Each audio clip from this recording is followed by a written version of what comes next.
राम जय जय राम श्री राम जय जय राम श्री राम जय जय राम सच्चिदानंद भगवाननी जय।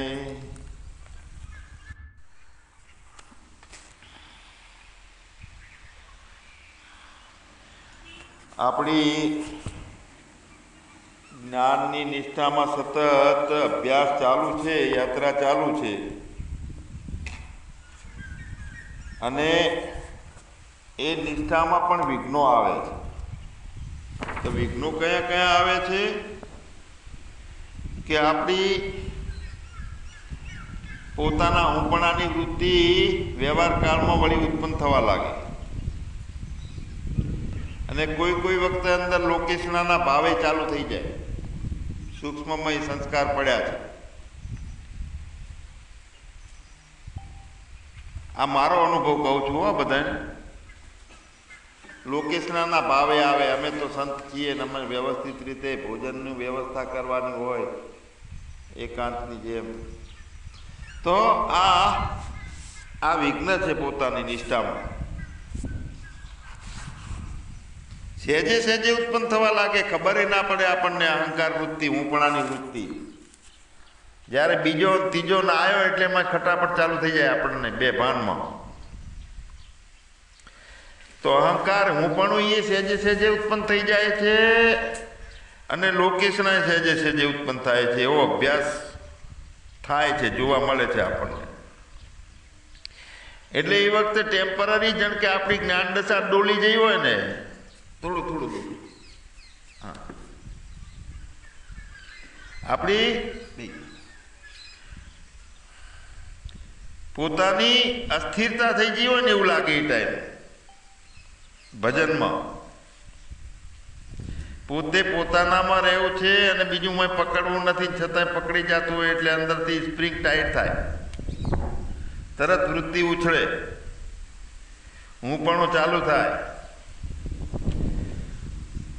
તો આપણી નિત્ય જ્ઞાન દશા અસ્થિર થાય છે ને એટલે તો આપણે એકાંત ગોતીએ છીએ. મસ્ત મજાનો પવનની લહેરીઓ આવતી હોય, આજુબાજુ કોઈ વિઘ્ન ના હોય, ઘણો રજોગુણનો પ્રભાવ ના હોય, બધાના મન એકરખા હોય, ત્યારે એમ લાગે કે હા મજા આવે છે. એ મજા શેની આવે છે? પોતાની આત્મજ્ઞાનની અંદર જ્ઞાનની રક્ષા થાય તો મજા આવે છે. જ્ઞાનની રક્ષણ નથી હોતું ત્યારે આપણને વિઘ્ન લાગે છે.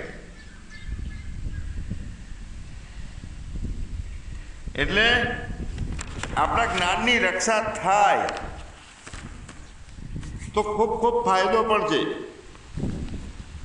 અને એ જ્ઞાનીને પોતાના જ્ઞાનની રક્ષા થાય તો કેટલી જાતના સંકટોમાંથી એ જ્ઞાન આપણને ઉગાડે છે. ભગવાન જાણીએ છીએ બધુંય, પણ અનુભવ આપણે જોઈએ તો જીવનમાં અનેક પ્રકારના સંગદોષમાં આવી જવાય છે. એટલે તો ક્રિયાઓ અને પ્રતિક્રિયાઓ ચાલુ થાય છે જ્ઞાન બાબતની પણ. વ્યવહાર કાળની અંદર ઘણા પ્રકારના સંઘમાં જવું પડે છે અને અનેક પ્રકારના સંઘ પકડાય છે. સંસારના માણસોનું સંઘ જ્ઞાનીને થાય છે દરેક. ત્યાં તો મુસાફરી કરતા હોઈએ કે ક્યાંય ભોજનની વ્યવસ્થા હોય એમાં પણ, કે કોઈ સેવાનું કાર્ય કરતા હોઈએ, તેમાં અનેક પ્રકારના માણસોનો સંગ થાય છે. રજોગુણીનો, તમોગુણીનો, સત્વગુણીનો.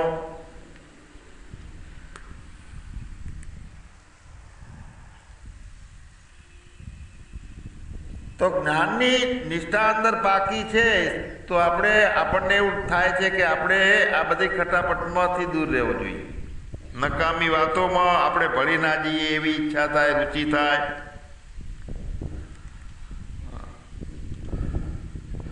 અને બધાને પણ આપણે કહીએ કે આ બધું છોડો ને, આપણે જ્ઞાનની વાત કરો, પોતાનામાં રહો, ઉપયોગનું શું છે એ જુઓ.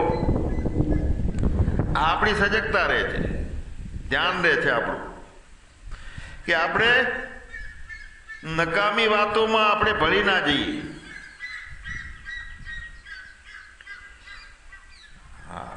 વ્યવહારિક લોકોનો સંગ થાય છે એટલે વિષય ભોગના વિષયો પણ આવે છે.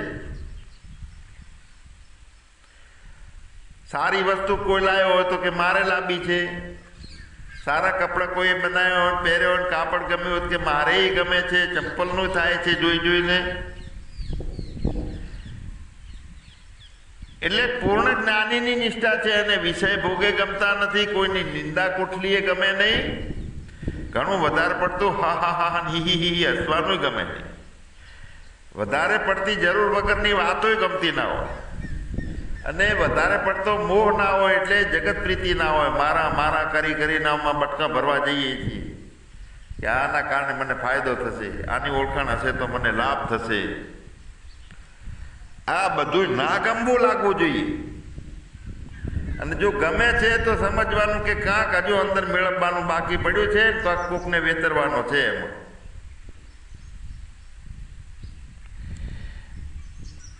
એમાં નકામા વિષયો જે જ્ઞાની માટે જ્ઞાની માટે જે નકામા વિષયો છે એમાં ભળી ના જાય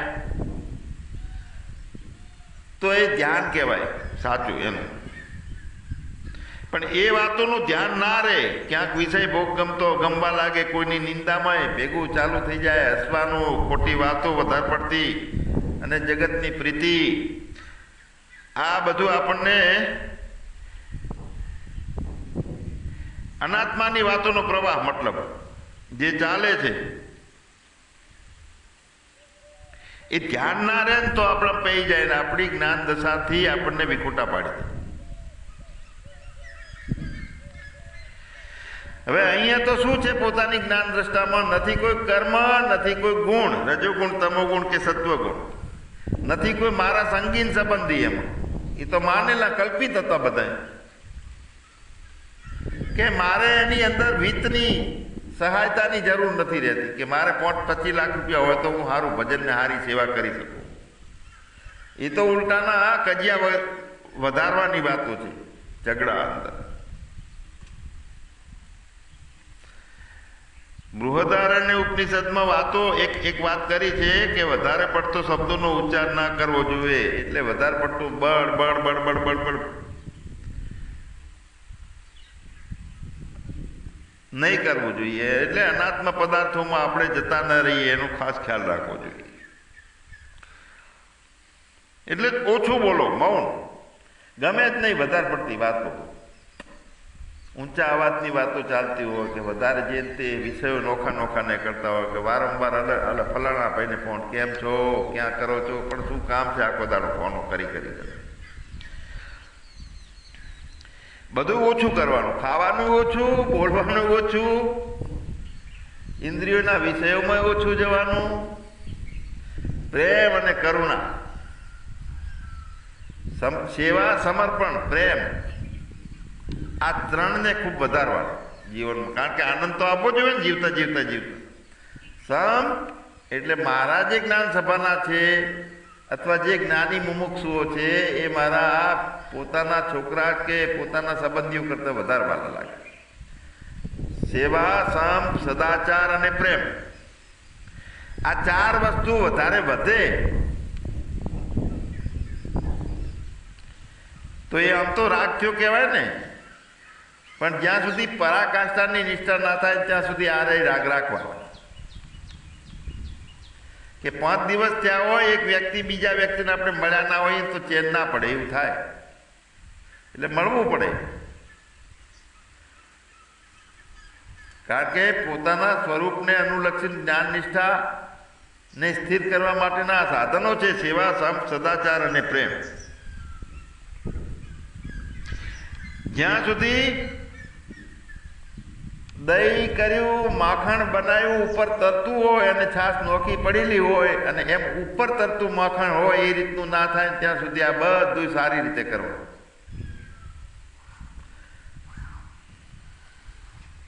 ભળવાનું નહીં અને તરવાનું ઉપર ઉપર બધા વિષયોમાં. અને આવી જ્યારે આપણી ભૂમિકા થાય ત્યારે કોઈ વ્યવહાર આપણને દુઃખી ના કરે, કોઈ ગમો અણગમો ના આવે. બીજા વાતો કરતા હોત કે ભાઈ તમે ના કરજો એટલે શું આપણે બોસ છીએ, બીજાને ના પાડીએ વાતો કરવા?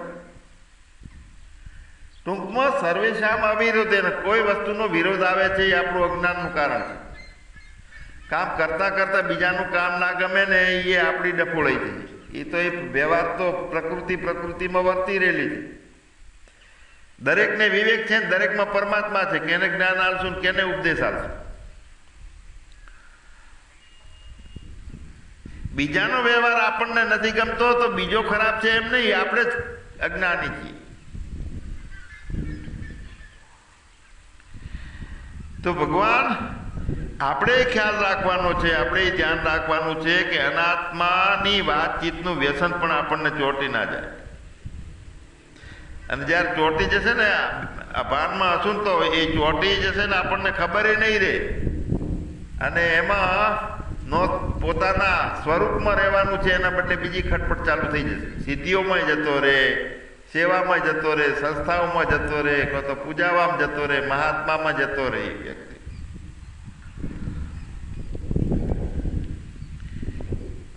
જ્ઞાની થયા પછી કોઈની પાસે જ્ઞાન લેવા જવાનું નથી, પોતાની પાસે જ જવાનું છે. બાકી બીજું બધું છૂટી જાય. એટલે કોઈ ઈચ્છાથી કે આશા કરીને કોઈની પાસે બારે ક્યાં જ્ઞાન પડ્યું છે? હવે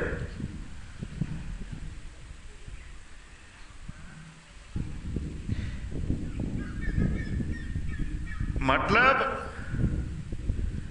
કે વ્યુત્થાન કાળમાં અમુક આદતો છે એ રહેવી જોઈએ કે નહીં, તો એ છેલ્લે એ ના રહેવી જોઈએ. એ બધા વ્યસનો છે. આદતો એટલે કઈ, આપણે નિયમિત 1 કલાક આર્ય ગીતાનો પાઠ કરવો જ છે, આ એ વ્યસન છે. આટલી પ્રાર્થના કર્યા પછી હું ચા પાણી કરીશ, એ વ્યસન છે. આટલા વાગે ઉઠીને મારે નહીં જ લેવાનું, એ વાગ્યાની ખટપટ કાઢી નાખવાની, શરીરની કાઢી નાખવાની, રાત દાડાની કાઢી નાખવાની, દ્વૈતો બધા ખતમ કરવાના.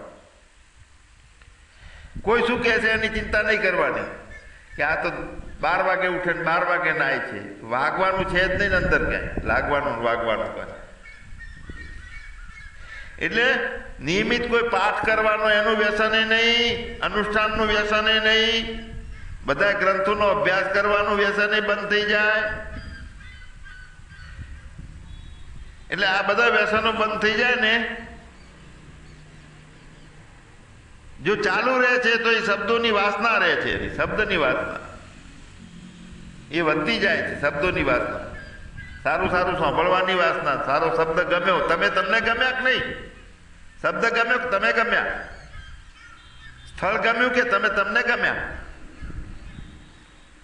લય ગમ્યો, સારી ભાષા ગમી તો તમને નથી ગમ્યા? કોઈને સારો આશ્રમ મળી જાય, સેવાની મજા આવે, સારો મહાત્મા હોય તો ગમવા લાગે, તમને ના ગમ્યા? આપણને ગમવાનું છે એ મુખ્ય છે. અને પછી બીજું સારું ગમવું જોઈએ, એ જ મજા છે, એ મોજમાં લેવાનું છે. પણ મુખ્ય આપણને ગમવા લાગીએ, આપણે આપણી પાસે જઈએ, ક્યાંય બાર જ્ઞાન નથી. કાંઈ ખોટું નથી, લોકસેવાનું વ્યસન હોય કે અનુષ્ઠાનનું હોય કે કોઈ વ્યસન હોય તો, પણ જો એમાં ધ્યાન ના રહે તો એમાંથી આપણને લોકેશના ઉત્પન્ન થઈ જાય, માન મોભાની ઈચ્છા ઉત્પન્ન થઈ જાય. હા, પેલો ભાઈ સારો, કેટલો વિવેક હતો, જાતા પહેલા આરતી ઉતારી, હાર પહેરાયો, તિલક કર્યું, અને બીજા કરી ગયા તો આપણને સલાહ હાલવા માંડે. લો, આ બધું આપણે તો સ્વથી ખસ્યા, પરમાવસ્યા એવું થયું. એટલે છેલ્લો જે વિઘ્ન હોય જ્ઞાનીનું તો લોકેશણાનું છે. ગમાણ સૂક્ષ્મમાં સંસ્કારો જન્મારાના છે.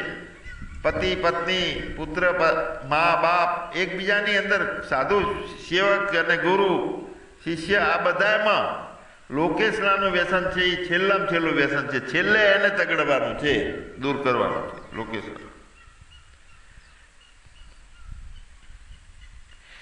જેને સંપૂર્ણ જ્ઞાન નથી થયું એને લોકેશનાનું વ્યસન વળગે છે ને જ્ઞાનમાંથી દૂર કરે છે આપણને.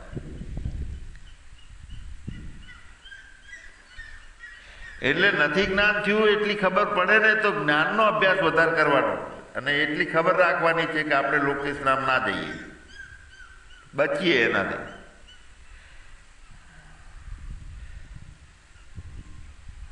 આત્માનંદ બાપુ તો મસ્ત વાતો કરે તો આત્માનંદ બાપુ ફૂલાણજી ડેટકો ફૂલાય ફૂલાઈ ગયા. હા, અમને તો બધા કેટલો આદર કરે છે, માને છે બધા. વાહ, હું તો હાથે ને હાથે અંદર પાછળ વાહ ધબ્બો મારું કે વાહ આત્માનંદ, વાહ શું તારી કળા છે.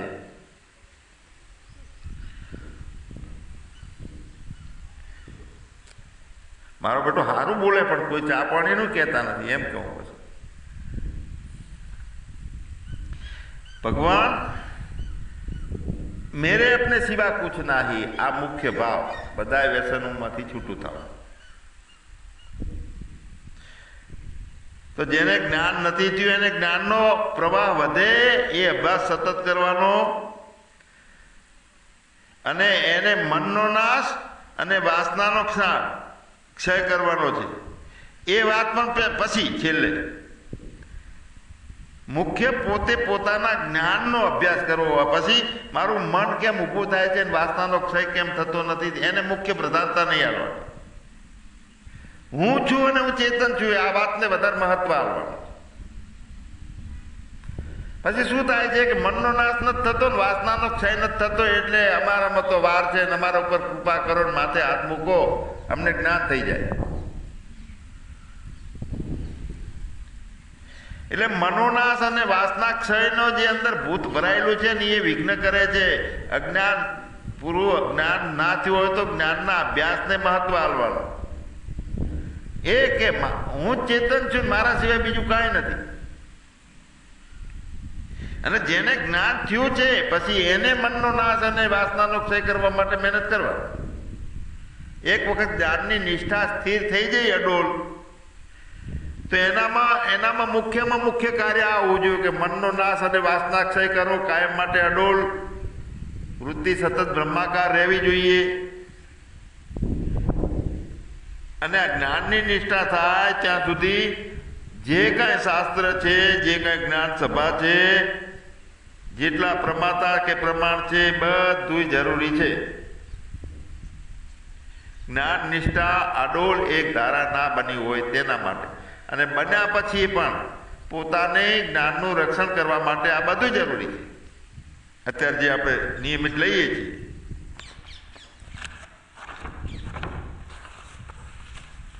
કારણ કે અજ્ઞાન નિવૃત્ત કરવાનું છે, એની સાથે સાથે આપણા કર્મોનો કર્તાનો ભાવ નિવૃત્ત કરવાનો છે. એના પછી છેલ્લે જે આ ગુરુનો અધ્યાસ રહે છે ને સંસ્કાર કે આ ગુરુ હું શિષ્ય એ પણ એનો ક્ષય કરવાનો છે. અને છેલ્લે લોકેશના બધી એસનાઓમાંથી છૂટવાનું છે. અજ્ઞાન નિવૃત્ત થાય એની સાથે સાથે જ્યારે જ્યારે જે કંઈ સંસ્કાર રહી ગયેલા છે તો એ સંસ્કારો પોતાની નિષ્ઠા વધશે એટલે જેમ કમળ ખેલતું જાય એમ પાણીના ટીપા નીચે પડી જાય, બધા પાણીનો સંગ છોડી દે. એટલે કર્તવ્ય કર્મે મારે નથી એવી એક અડોલ નિષ્ઠા બની જાય ને કે વ્યવહારમાં વરતતો છતાં કાયમ અસંગી, જટા વગરનો જોગીડો, ના પલટે વેશ કે દ્વેષ પણ બધાના પલટાય એનાથી મંડળા, બધાના હૃદય પલટાય. એ ભલે કાંઈ પલટે કે ના પલટે.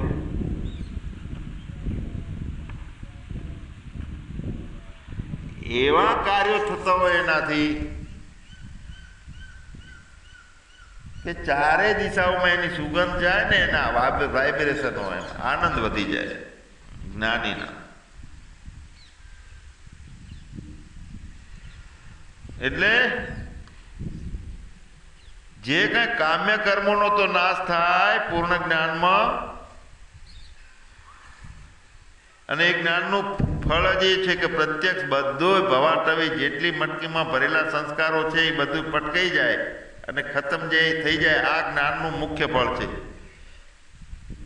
એટલે ઘણી વખત આપણે કહીએ કે આ મટવાનું છે, અહીંયા બનવાનું નથી, ખાલી થવાનું છે, ભરાવાનું નથી, ઓગળવાનું છે, પોગરવાનું નથી.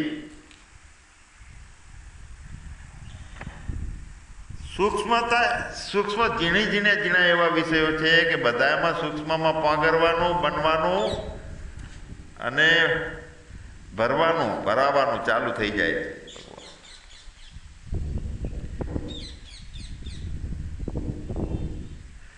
એટલે જ્ઞાન પછી જે નિષ્ઠા તૈયાર કરવાની છે એની અંદર મન અને ચિત્તની ભૂમિકા જે છે તો એનો ક્ષય કરવો પડે, વાસનાનો ક્ષય કરવો પડે.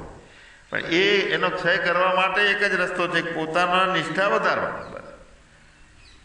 તો સતત મહાપુરુષના સંગમાં રહીએ ને વધારે કાયમ લાંબા સમય સુધી, ત્યારે આવી ધારા બને, નકે તૂટી જાય બધું.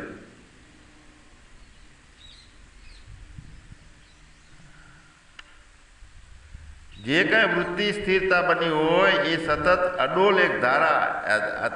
અમુક આ સંન્યાસીઓ છે, સંન્યાસ લઈ કે મહાપુરુષ બનીને કેમ કપડાં બદલી નાખે છે કે લોકો છેતરવા નહીં, પણ પોતાની વૃત્તિમાં એક જરૂરી છે આવી રીતનો એક ભાવ રહે ને, અસંસારીનો ભાવ રહે પોતાનો. એટલે ભાવની દશા પલટાવી જોઈએ. એટલે કીધું છે કે વાર્ધક્ય મુનિ વૃત્તિના અને યોગંતાંતે તેનું તજા. છેલ્લે મારા તારા છોડી ઝૂંપડી અને મટકી અને ખટકી લઈ અને બેસી જવાનું. લોકો પૂજે કે ના પૂજે આપણને, લોકોના કામો થાય કે ના થાય, કશું નથી કરવું. આવે અને બે પ્રેમથી વાતો કરવી, જાય તો કે કાંઈ વાતો નથી, જાઓ ભાઈ.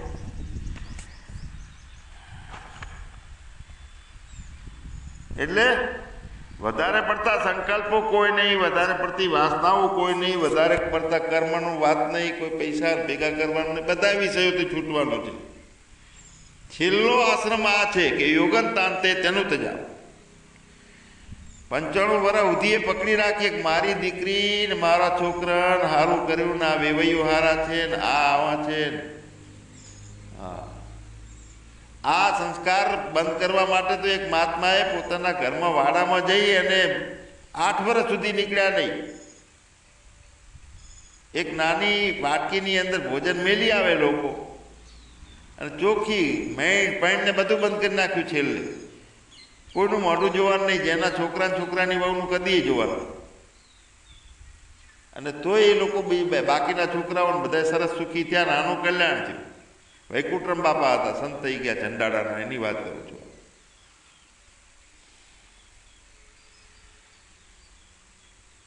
એટલે આનો મહિમા છે એકાંતનો પોતાનો. હવે આપણે ચણામાં ખોલવી નથી, ચણા પડી જશે તો ખાધા વગર રહી જશું ને આવા ભય પડ્યા છે. એસણાઓ પડી છે આપણે. સચ્ચિદાનંદ ભગવાન